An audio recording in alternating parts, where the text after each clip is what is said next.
This demonstration is all about slip, how to make slip and how to use slip.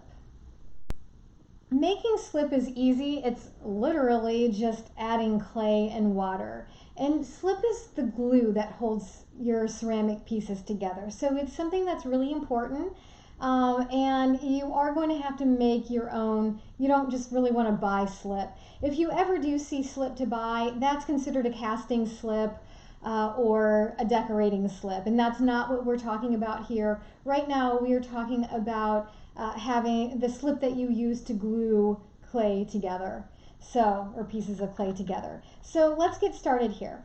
The first thing to know about making slip is that you never want to take a wet ball of clay or even a dry ball of clay and throw it into your container and add water. It will never break down. When I say never, I mean eventually it's going to break down, but it's not going to break down in time for you to use it. So don't do it. You're going to want to, especially at the beginning here if you don't have slip already made, but don't throw a ball like this into your slip container. If you don't have any slip and you're starting from scratch, you can take little coils. You can take clay and roll them into coils, or you can take clay and just make little bits. But what you need to know is you need to break your clay down, okay? Bits are fine.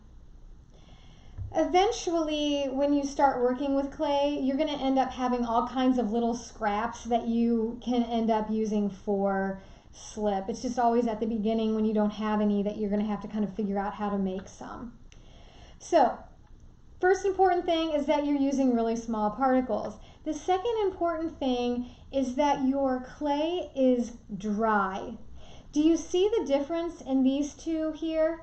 One is wet and one is dry. So as clay starts to dry out, it will change color. You really need to use dry slip or dry clay. That way, when you go to add the water to it, it will actually suck in the water.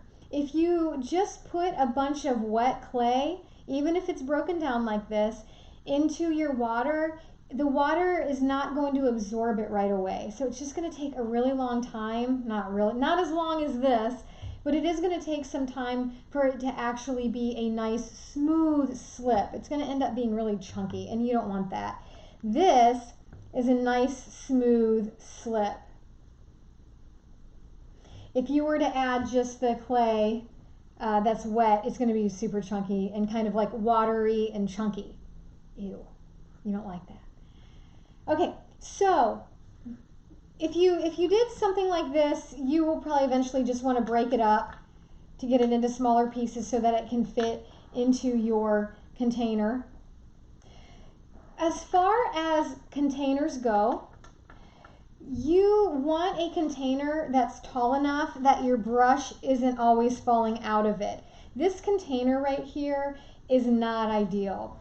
The only reason this is in this container right now is because this is actually a special slip for something, and it's got some additives in it that I use for a specific thing. So normally I would never have a container that's this small. That's just ridiculous. Instead, let me show you why. It's ridiculous because you're working and you go like this, and then this goes, it's a slow motion. And then it splatters all over something that you then have to clean up, and that's a real pain in the butt. Sometimes it does splatter on your face. So do not use a container like this. You want a container that's big enough that your brush can fit in and you don't have to worry too much about things going a little bit haywire. In order to make slip, I'm going to go ahead and put some more in this container. In my studio, I usually have a container that I just kind of keep dry scrap in, and then when I'm ready to make slip, I can go ahead and just add the water to the dry scrap. So this is ready to go. These are probably kind of as big of chunks as you want to get, but this is all ready to go. And maybe, I'm doubting because my microphone is really bad on my little demonstration setup here, but maybe you can hear this, so I'm going to be quiet. But what you are going to potentially hear is the clay absorbing the water. Okay, so I don't know if this is going to work or not. Here we go.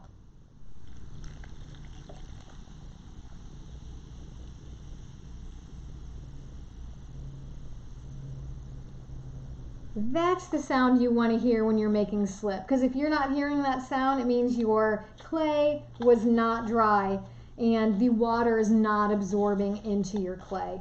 It'll take a while for all of this to break down. You can kind of see that it is still a little chunky. Can you see in there? That it's kind of watery and chunky. It'll stay that way if your clay isn't dry. So this is going to take a few minutes to break down, and then eventually it will be nice and smooth. Okay.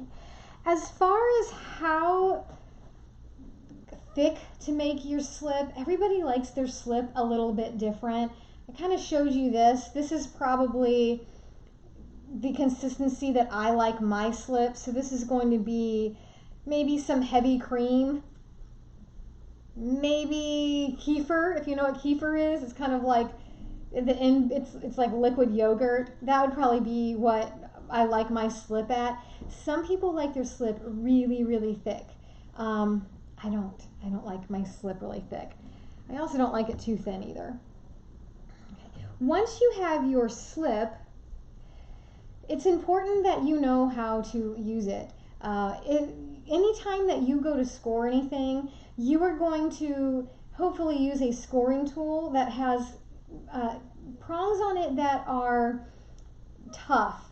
There's another little tool that's like at the top, and it's little wires, and the wires bend real easy. That is not a good scoring tool. I see people try to use it all the time. It's great for texture, but to score, it just doesn't dig deep enough. So when you're scoring, you want to make sure that you are tearing it up.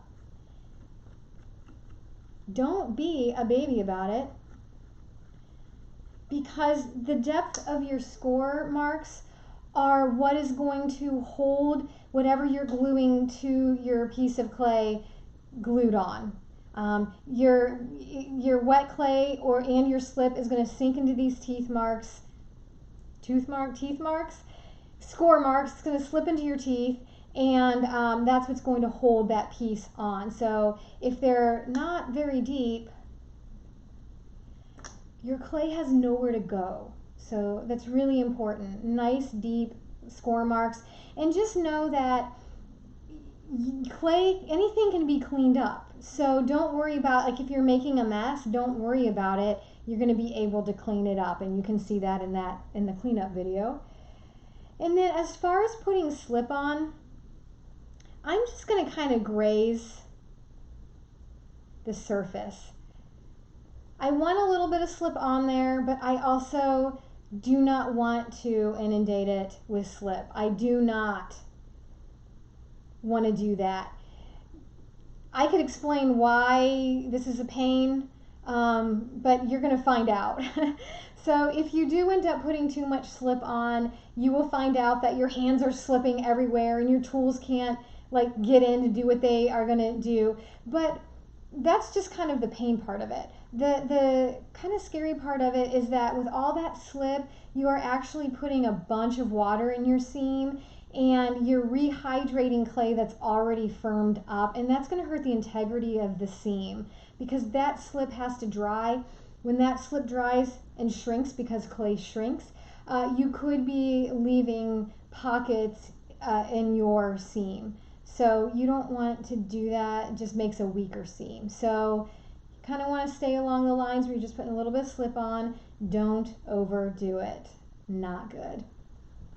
And then as far as keeping your slip nice, you can just put a cap on, and that will keep it from drying out too fast. If it does start to dry out, no big deal. You just add water. Try not to let it dry out too much to where it's a brick in the bottom of your container, because once that happens, you can't get it back without months of hydration.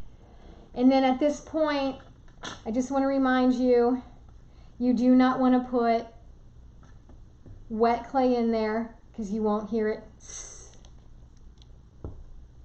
Nothing. You heard nothing there. Don't do it. It won't break down. All right, your turn. You get to go make your slip.